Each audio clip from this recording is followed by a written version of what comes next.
Well, here we are in front of the BB940a New Holland 3x3 large square baler. Let's talk a little bit about this unit here behind me and kind of what we liked about it. We have only had it for 1 year, so I'm no expert by any means, but we've learned a lot in this 1 year of ownership. So don't mind the mud on it. We hadn't quite gotten our lane done, and we had some mud in it when we took it out to bale their new seating off.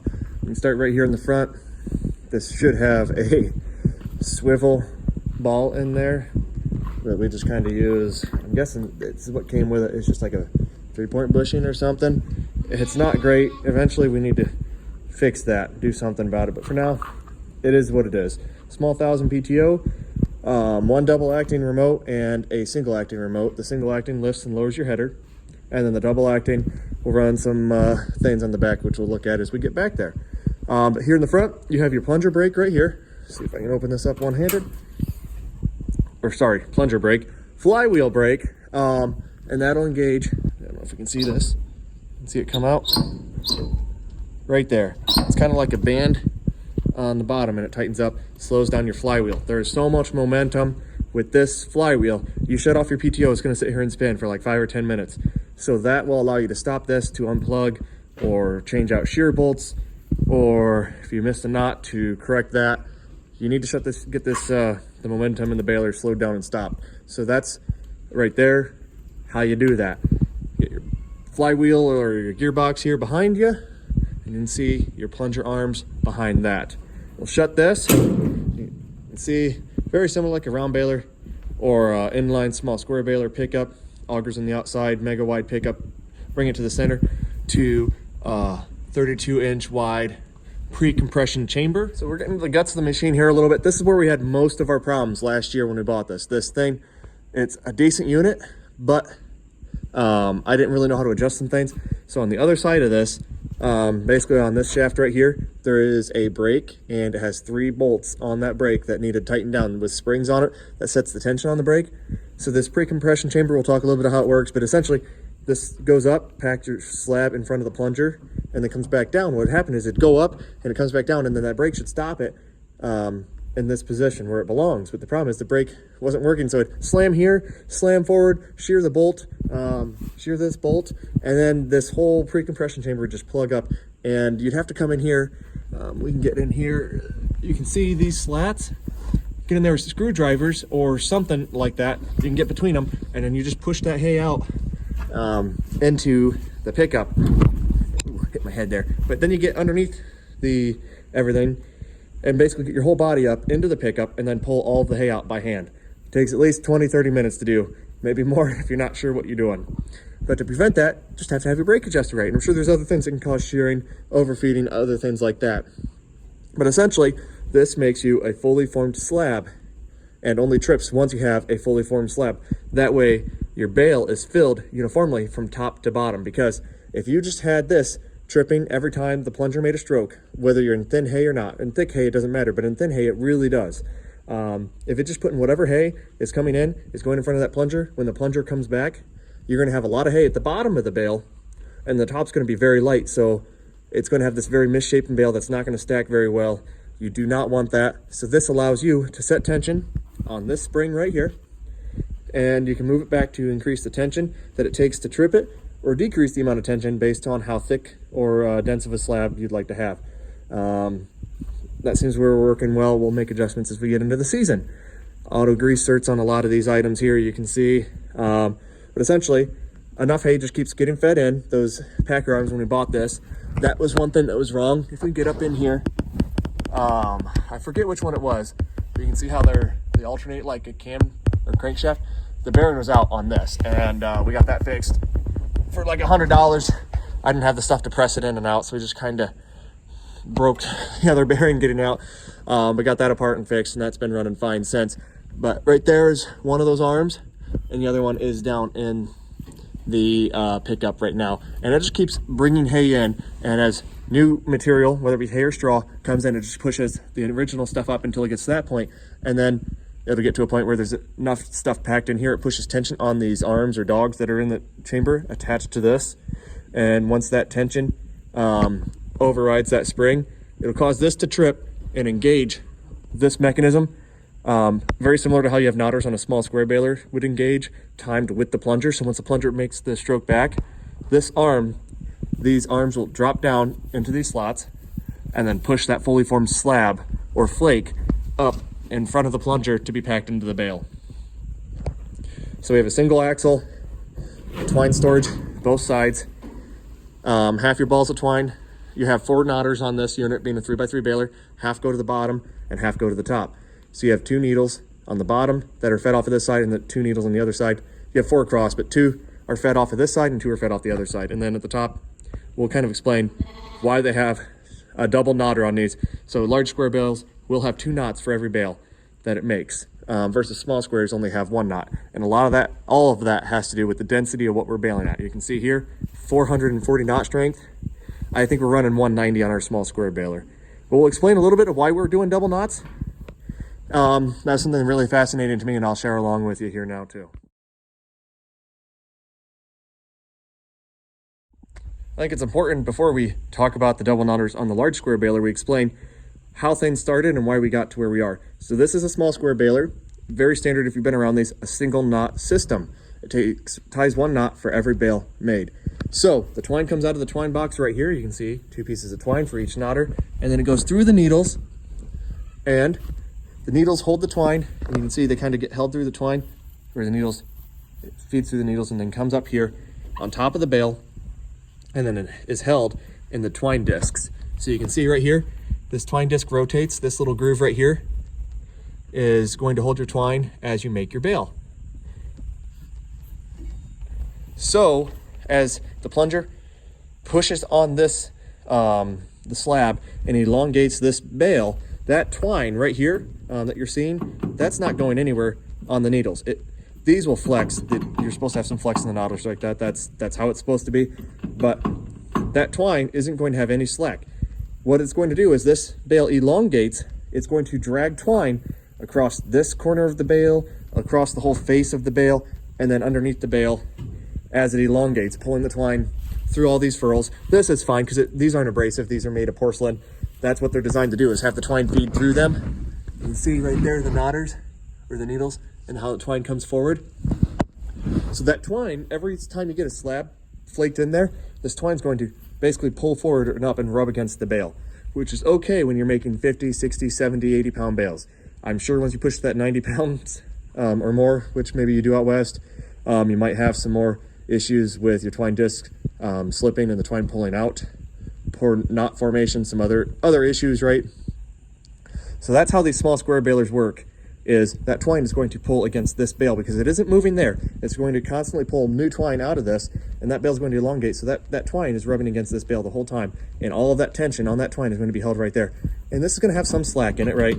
That's not how tight the strings are on the bales when they come out. Once it ties it and then the bales come out of the compression chamber, they have that no compression holding that down on the bale. The bales do elongate a little bit once they come out, putting that tension back on the twine. So this twine will be slacked or loose when they're in this chamber. So don't think that it's going to be as tight as what it is all on that twine disc, but that twine disc does hold all the tension in these single knots. I'll give you a quick shot of what we're looking at under here. 4 needles, and you see I have rollers on them, and then you have tensioners on the bottom, and then that twine comes up on the bale. So as the bale elongates in that backwards direction, I'll explain it better from up top, but the twine is being pulled through these needles and is stationary on the bale. So here we are, we got 4 knotters, and what I said is you're gonna have a knot at the back of the bale. Let's see if I can find the front of a bale here.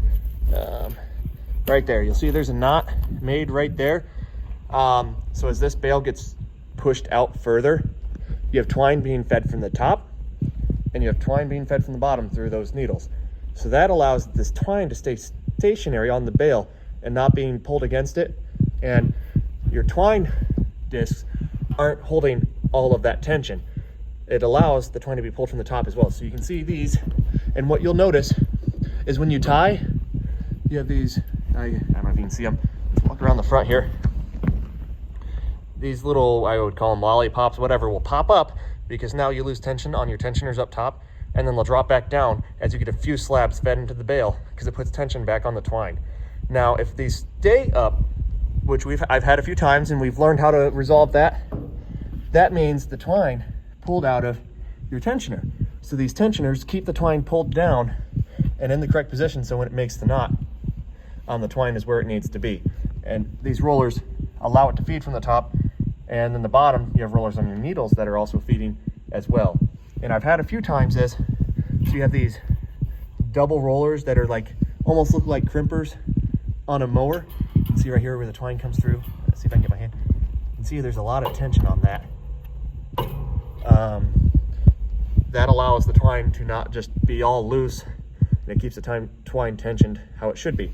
Now, as some of those bushings maybe wear out in those rollers, what I had to do here is adjust the springs on the back side to adjust the tension on that, because it wanted to walk its way out of those rollers. And I think it was the second one here, I ended up having, it would walk its way out every now and then, and I'd have to come back in here and refeed it. But it will tie 2 knots for every cycle. So 1 knot on this bale, you can see we have twine being fed from the top and twine being fed from the bottom. Nothing is on the compression side where the plunger's adding new hay. But once it trips the knotters, which right here's our trip mechanism, we have a star wheel behind us. Once it trips that, the knotters or the needles will bring the twine up just like you would have in a small square baler and bring it to the top twine. Those 2 strings would be tied together, completing the bale that's in the chamber. Then in that same motion, it's tying a second knot that'll be the front of the incoming hay or the new bale that's being formed, to bring it right back to the same position where twine's being fed top and bottom.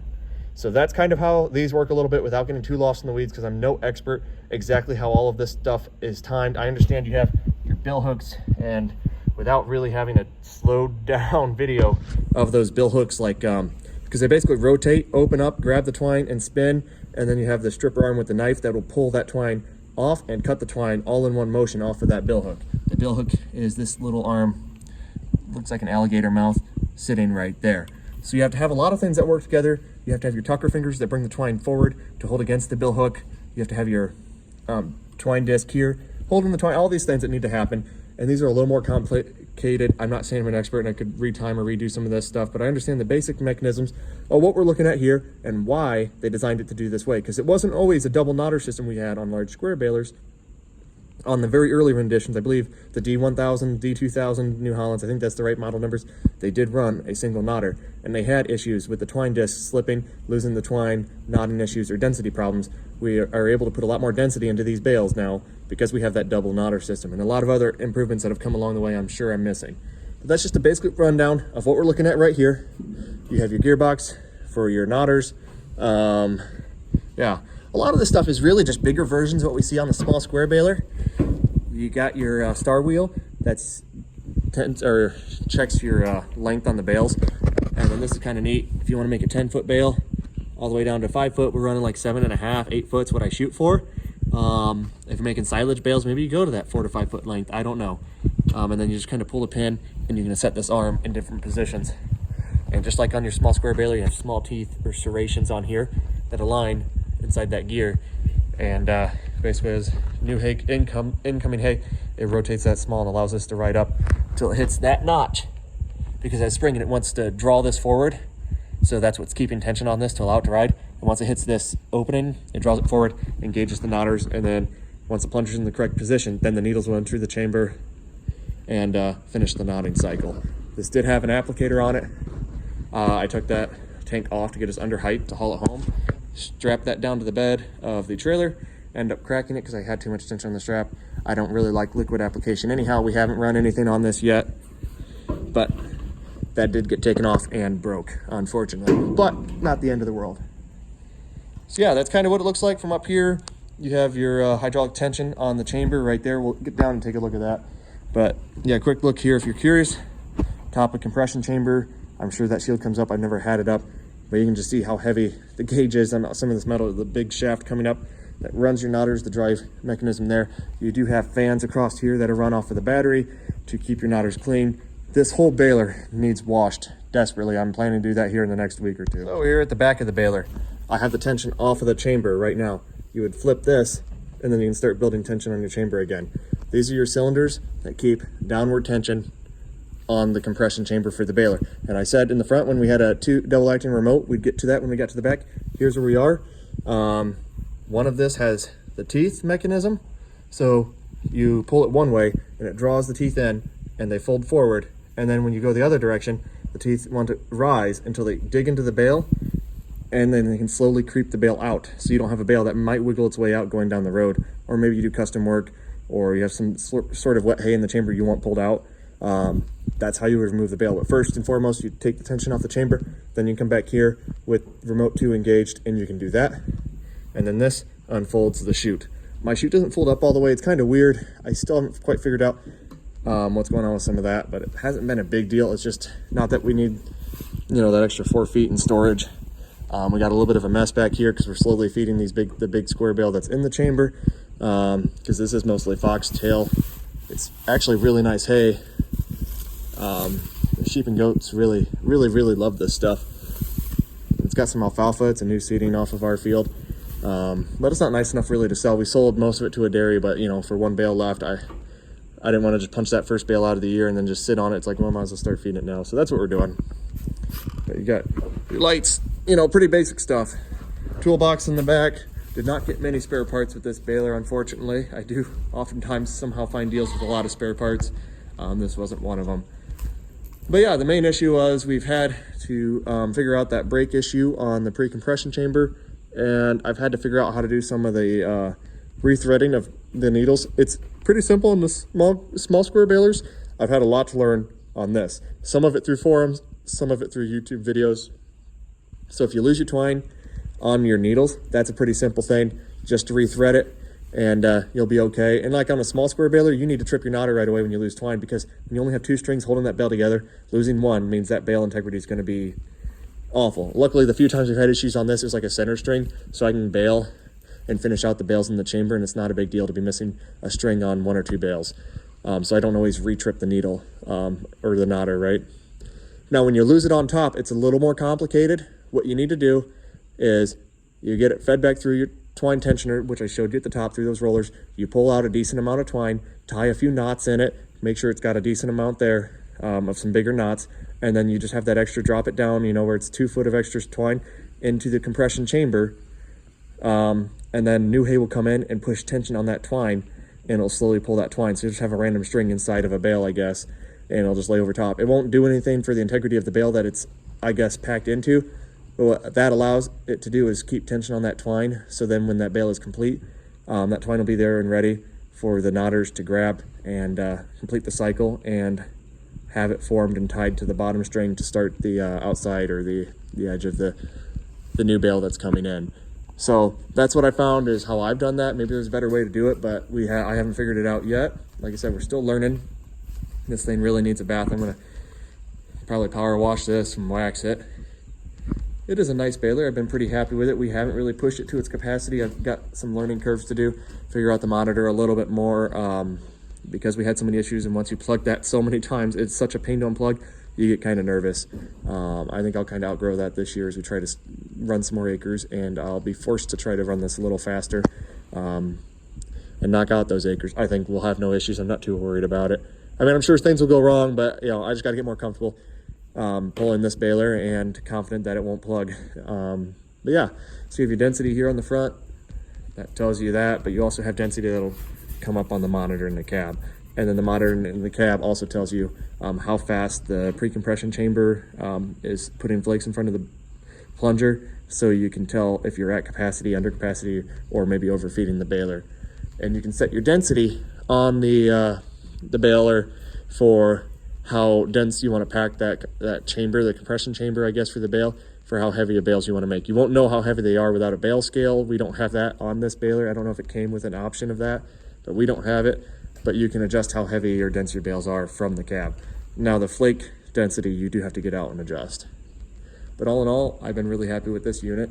Wouldn't be afraid to buy another, but this one is a little worse for wear, but it's been good to us. I do think that the 330s that they came out with 2 models after this, they've had a decent amount of upgrades. I don't know if there's a great deal of difference between the BB940As and the BB960s, I think is what replaced this. Now they have a 960A, which is a 3x4 baler. I believe that got replaced by the 9080s. And then the 330s replaced this, the next model up, and then the 340s would be the 3x4 Baler. The nomenclature gets a lot simpler in these newer models of New Holland equipment, but some of these olders, I don't quite understand this. 940A replaced the 940, and the 940 replaced the, I forget if it was a 960 or 950 or 590. I think it might have been a 590, and then a 595 might have been the model that was replaced by the 940. And the D2000s were before that, and I've heard those things were kind of pretty rough units to run, to avoid those. But yeah, if you're in the market for a large square baler, we got a good deal on this.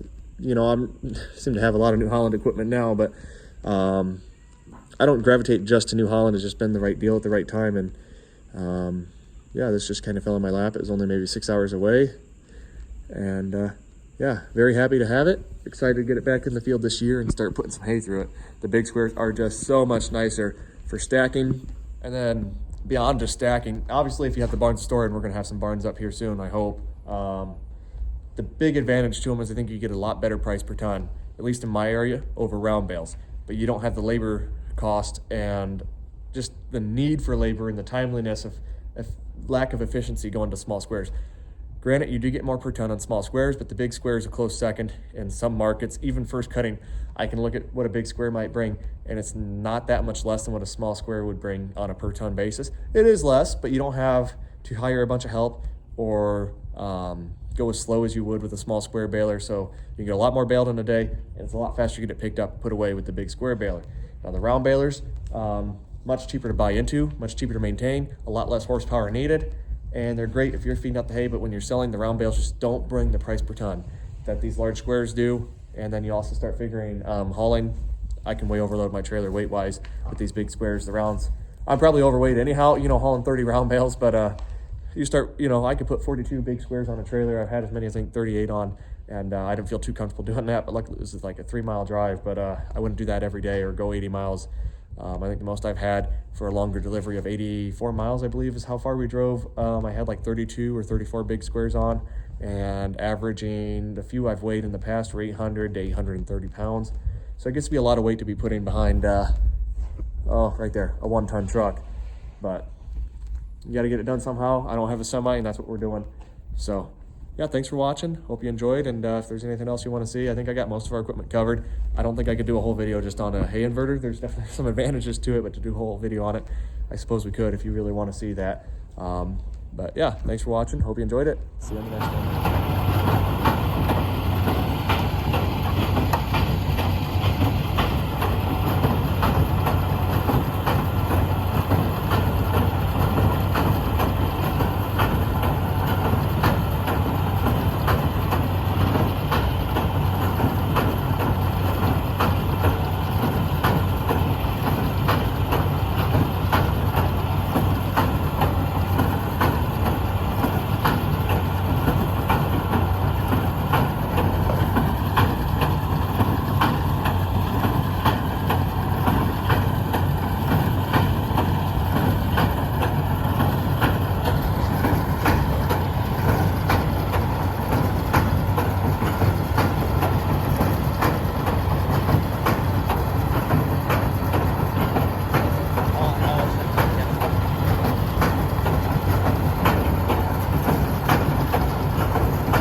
I have this phone. Pick a gear. Just pick one. He's going like 4 miles an hour